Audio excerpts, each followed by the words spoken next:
자, 시작하기에 앞서서요. 본 내용은 투자 판단을 위한 참고 자료일 뿐 특정 자산의 매수나 매도를 추천하는 게 아니라는 점 먼저 말씀드립니다. 모든 투자의 최종 책임은 투자자 본인에게 있습니다. 2026년인데 혹시 아직도 이 결정적인 지표 하나를 모르고 기술주에 투자하고 계신가요? 시장의 상식이 총체로 뒤집히는 바로 이런 순간에 가장 위험한 게 뭔지 아세요? 바로 어제의 정답을 오늘도 정답일 거라고 철석같이 믿는 겁니다. 주식으로 세상 이해하기에 오신 걸 환영합니다.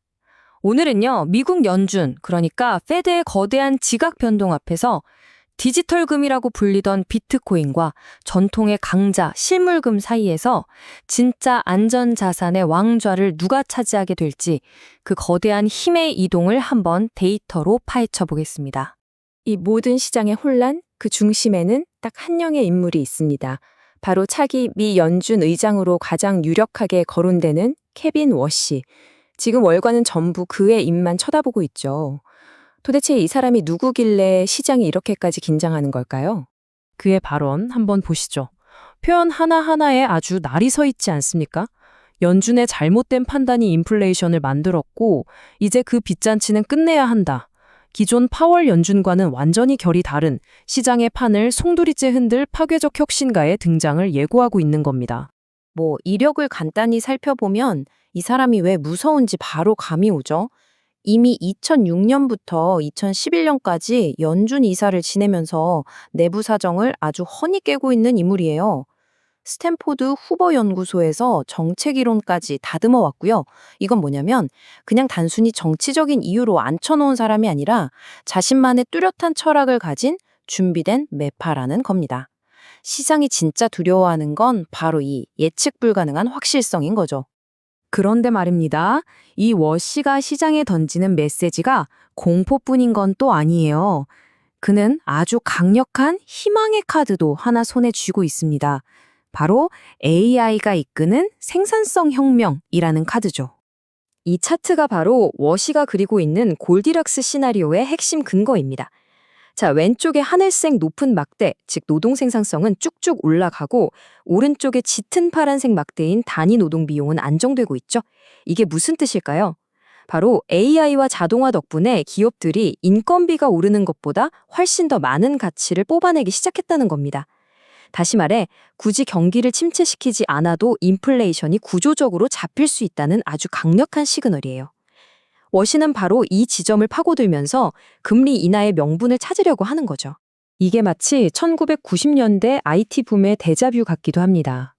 그때도 인터넷이라는 신기술이 폭발적인 생산성 향상을 이끌면서 고성장, 저물가의 신경제 시대를 열었잖아요.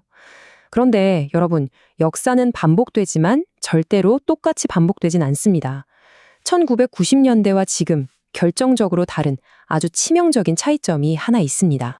바로 이 지점이 우리가 마주해야만 하는 냉혹한 현실입니다. 1990년대와 지금의 가장 큰 차이점, 그건 바로 미국 정부의 어깨를 짓누르고 있는 이 막대한 국가 부채죠. 자, 이 그래프 한번 보시죠. 1990년대 후반 클린턴 행정부 시절에는 그래프가 0 위로 불쑥 올라와서 재정 흑자를 기록했습니다. 나라 곳간에 돈이 쌓이고 있었다는 뜻이죠. 근데 지금은 어떻습니까? GDP의 5%가 넘는 어마어마한 적자가 몇 년째 이어지고 있습니다. 생산성 혁명이라는 초강력 엔진을 달고 날아오르려고 해도 재정 부담이라는 거대한 족쇄가 발목을 꽉 잡고 놓아주질 않는 형국인 겁니다. 바로 이 표가 오늘 설명의 가장 중요한 핵심 중의 핵심입니다. 10년물 국채 금리를 두 가지 요소로 분해해보면 시장의 속내가 그대로 드러나거든요. 자, 왼쪽에 예상 단기 금리는 연준의 금리 인하 기대로 내려가고 있죠. 그런데 오른쪽에 기간 프리미엄은 2024년 10월부터 하늘 높은 줄 모르고 치솟고 있습니다. 이 기간 프리미엄이라는 건 뭐냐면 쉽게 말해서 미국 정부의 재정 상태가 불안하니까 투자자들이 이거 위험하니 돈 더 얹어줘 하고 요구하는 추가적인 보상금 같은 겁니다. 바로 여기에 미국 정부의 막대한 빚, 즉 재정 리스크에 대한 시장의 공포가 가격으로 찍혀 나오고 있는 거죠. 희망과 공포의 줄다리기, 이 팽팽한 긴장감이 지금 시장 전체를 지배하고 있습니다. 자, 이런 거대한 매크로 환경의 변화 속에서 안전자산의 판도가 바뀌기 시작합니다. 특히 디지털 금이라는 비트코인의 화려했던 서사에 슬슬 균열이 가기 시작했죠. 지난 몇 년간 시장은 비트코인을 새로운 시대의 금, 즉 디지털 금이라고 불렀습니다. 월가의 기관 투자자들이 ETF를 통해 돈을 쏟아 부으면서 그 믿음은 거의 신앙처럼 굳어졌죠. 하지만 과연 비트코인은 진짜 금의 역할을 대체할 수 있는 걸까요? 아니면 그저 시장에 돈이 넘쳐날 때만 반짝이는 변동성 큰 위험 자산에 불과할까요? 물론 비트코인 강세론자들의 주장은 강력합니다. 이 그래프를 보세요. 현물 ETF가 승인된 이후에 거의 1,000억 달러, 우리 돈으로 130조 원이 넘는 기관 자금이 그야말로 폭포수처럼 쏟아져 들어왔습니다. 이건 의심할 여지 없는 거대한 파도였죠. 다들 이 돈의 힘이 비트코인을 새로운 차원으로 끌어올릴 거라고 믿었습니다. 하지만 말이죠. 제 20년 경험으로 볼 때 시장은 종종 가장 그럴듯해 보이는 이야기에 가장 먼저 배신을 당하더군요. 놀랍게도 그 천문학적인 ETF 자금이 들어왔는데도 불구하고 비트코인의 가격은 여전히 이 4년 반감기 사이클을 마치 기계처럼 한치 오차도 없이 따라가고 있다는 겁니다. 반감기 후에 18개월 오르고 신고가를 찍고 그리고 결국 70에서 80%의 폭락을 맞는 이 프로그래밍된 운명에서 아직 벗어나지 못했다는 거죠. 이것이 과연 거시경제의 리스크를 막아주는 안전자산의 모습이라고 할 수 있을까요? 더 위험한 신호는 이겁니다.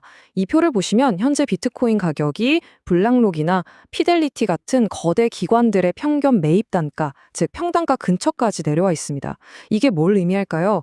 시장을 위로 끌어올렸던 바로 그 큰 손들이 이제는 손실을 볼 수 있는 구간에 진입했다는 뜻입니다. 과연 이들이 손해를 감수하면서까지 디지털 금의 신화를 지켜줄까요? 아니면 본전을 지키기 위해 매도 물량을 시장에 쏟아낼까요? 디지털 금이라는 서사는 지금 가장 큰 시험대에 오른 겁니다. 비트코인이 이렇게 스스로의 정체성 위기를 겪는 동안 진짜 왕, 금은 아주 조용히 하지만 확실하게 재무장을 하고 있었습니다. 지금과 같은 환경은 오히려 금의 안전자산으로서의 지위를 더욱더 견고하게 만들어주고 있죠. 이 금 수요 도넛 차트를 한번 보시죠. 다른 건 다 잊으셔도 좋습니다.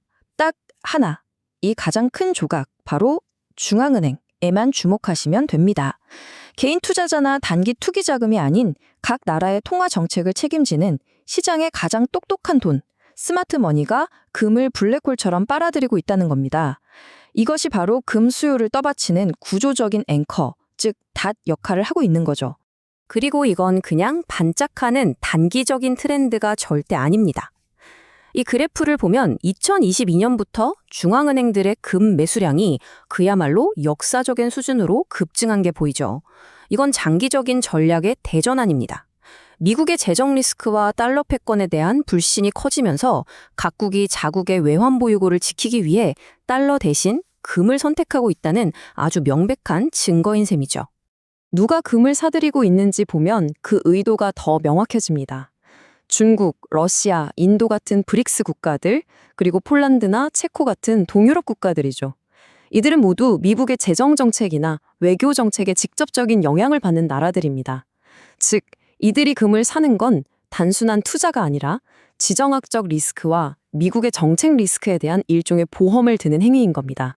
자, 이제 흩어져 있던 퍼즐 조각들을 다 맞춰볼 시간입니다.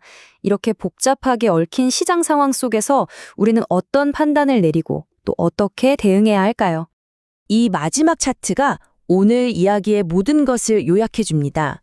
2025년 말을 기점으로 금과 비트코인의 상관관계가 0에 수렴하면서 완전히 각자의 길을 가기 시작하는, 즉 디커플링 되는 모습이 뚜렷하게 보이시죠? 시장 참여자들이 드디어 깨닫기 시작한 겁니다.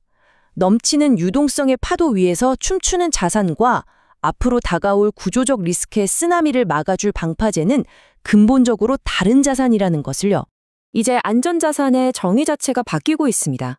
과거에는 단순히 물가 상승, 즉 인플레이션을 막아주는 자산이면 충분했지만 이제는 정부 부채 리스크, 더 나아가 국가 부도 리스크까지 방어할 수 있어야만 진짜 안전 자산으로 인정받는 시대가 온 겁니다. 그리고 이 새로운 시험대 위에서 금은 수천 년의 역사를 통해 자신의 가치를 다시 한번 입증하고 있고 비트코인은 아직 그 시험을 통과하지 못하고 있는 거죠. 결국 주식시장은 예측의 영역이 아니라 대응과 생존의 무대입니다. 오늘 이야기가 여러분의 투자 프레임워크를 한 단계 더 업그레이드하는 데 도움이 되었기를 바랍니다. 구독, 좋아요, 알림 설정 잊지 마시고요. 지금까지 주식으로 세상 이해하기였습니다.